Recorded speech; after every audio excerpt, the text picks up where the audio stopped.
and she would take the school bus runs. Bishop Thomas and them started coming to our house, and I'd been baptized and so forth. We went up to the Hill Cumorah pageant, and we drove up there, and we got a motel there to stay. Oh, hurricane was coming up, and it followed us all the way up to Canandaigua. And we pulled in, and there's water on it in the, up above your feet in the parking lot. And so we got a motel. That was Saturday night. Yeah, and it was Saturday early night we got there. And Mom went to the lobby and asked the lady that was there, the pageant canceled, says, no, it'll go on.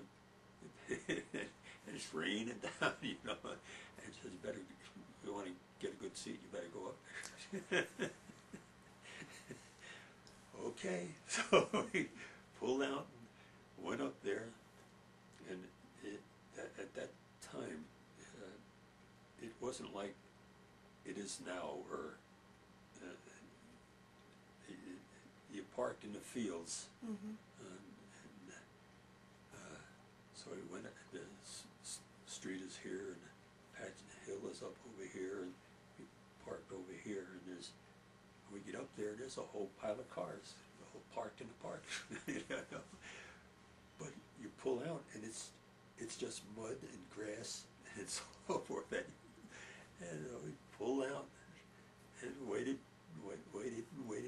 for the rain to stop. And sure enough, it stopped raining. And they're starting to beat the bushes out, and get the rain off. And we went up to the thing and sat and watched the sun, watched the pageant the whole time. When we got done, everybody was going back over the parking lot. Everybody was pushing everybody out because there's mud and water all over the place. Oh boy, that was something. And when we got back to the motel, it started to rain again down here. Well, I guess the motivating factor in moving from Hanover, New Jersey, to California, to Escondido, was the fact that Grandma Frances' husband passed away, and this was one of the reasons we moved out there.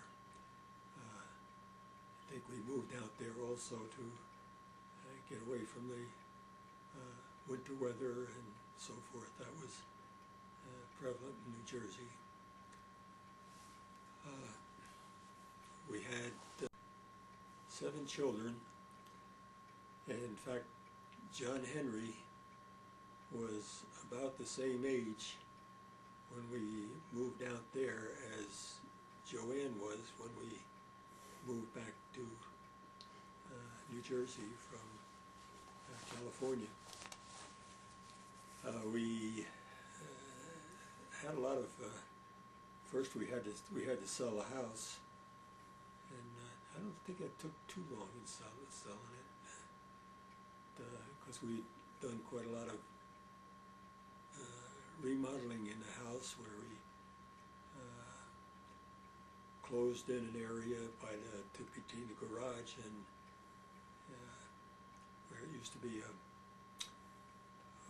breezeway, and we made that into a kitchen and dining room, and which opened up into the garage, where you had the 2-car garage. And it was nice in Hanover.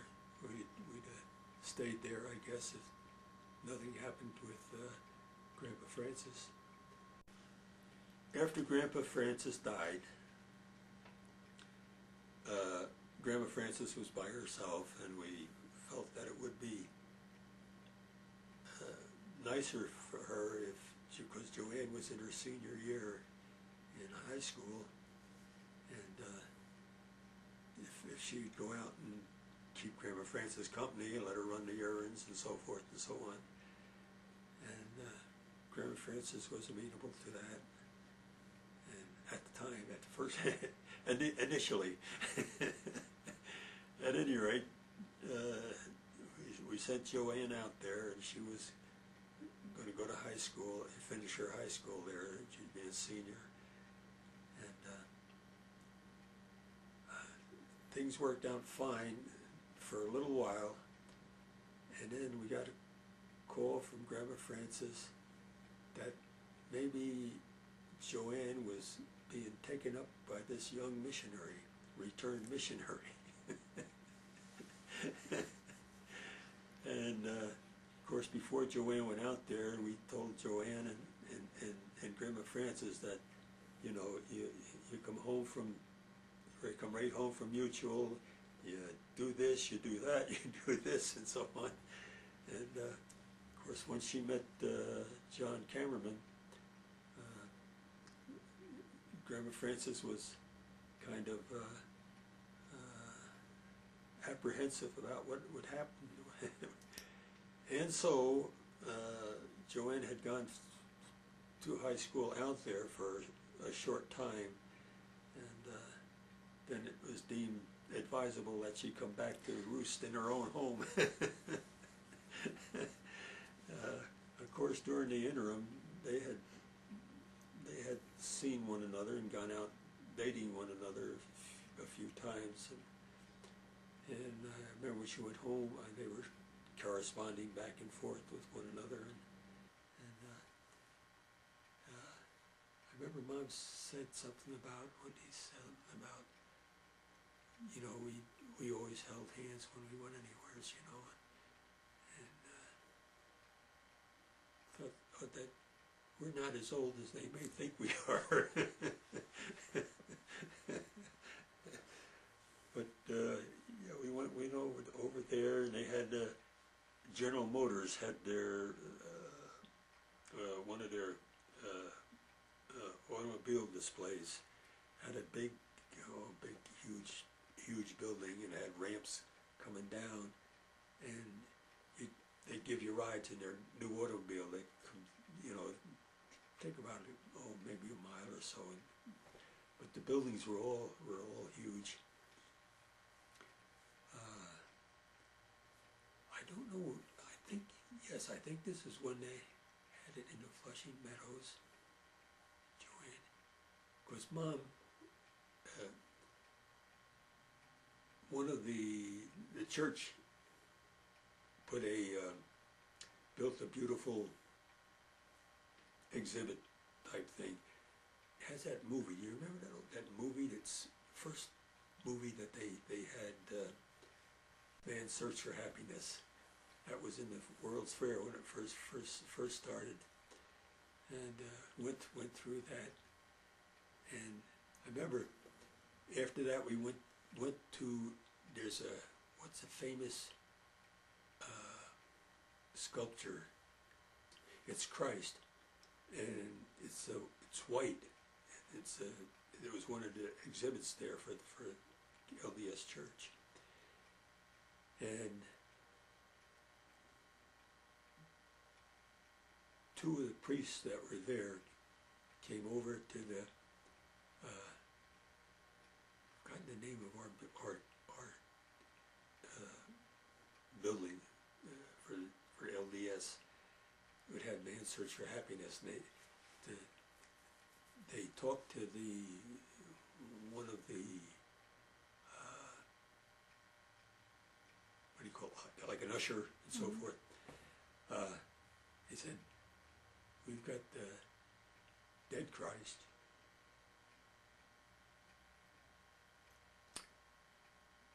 and you're the living Christ."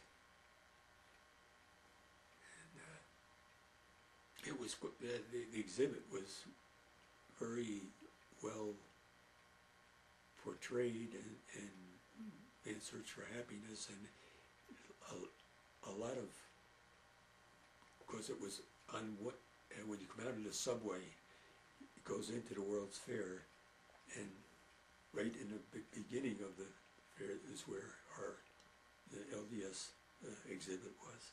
So it had a lot of displays on it. Mom was in the singing mothers, and she had they had, what was it, 300? I think it was 300. And Mom was what'd she say, alto, didn't she? And they gave several performances, and it was outside. It was set outside, and they sang about 12 songs. In fact, Mom did that with singing mothers, and they came from all over, and that was after the World's Fair thing, and Mom was still singing with them, and they went over to the Waldorf Astoria, and it was some celebration for Mother's Day maybe, I don't know, it might have been Mother's Day, and they had the whole bunch that were singing in the World's Fair in there, and they said they had the rows where they had to stand on the benches and so forth, and it was Mother of the Year thing. Never Walk Alone was something about the Statue of Liberty too. But at any rate, they says after they got through singing, there were a lot of eyes that were but anyway, we bought a tent trailer to take with us, so that Grandma Frances' house wasn't too big. It was a small house, and you had a small house, and it opened in the back, had a rather large space. So we bought a trailer, tent trailer, and when we got out to Escondido, we put the trailer out in the back of Grandma Frances' house near the alleyway, and the boys slept out there, and let's see.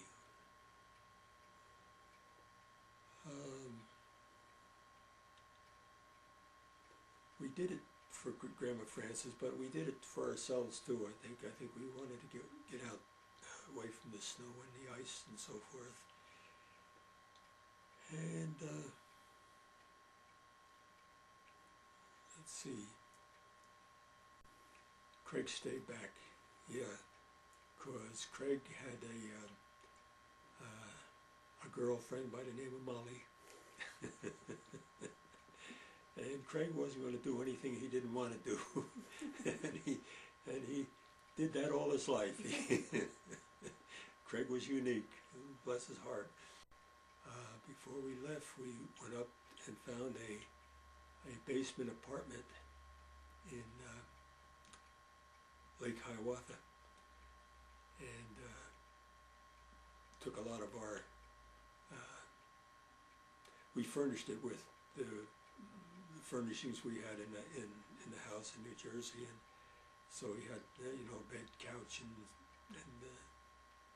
so he stayed there. He had a job there, and then one of the first things we had to do was to find a job for me when we got out to Escondido. Anyway, I finally ended up. I guess it was with RCA, down in San Diego. So we had sold our house, but the closing didn't go to there, and we left it in charge with an attorney there. And then when the house closed in Hanover, he sent us the check for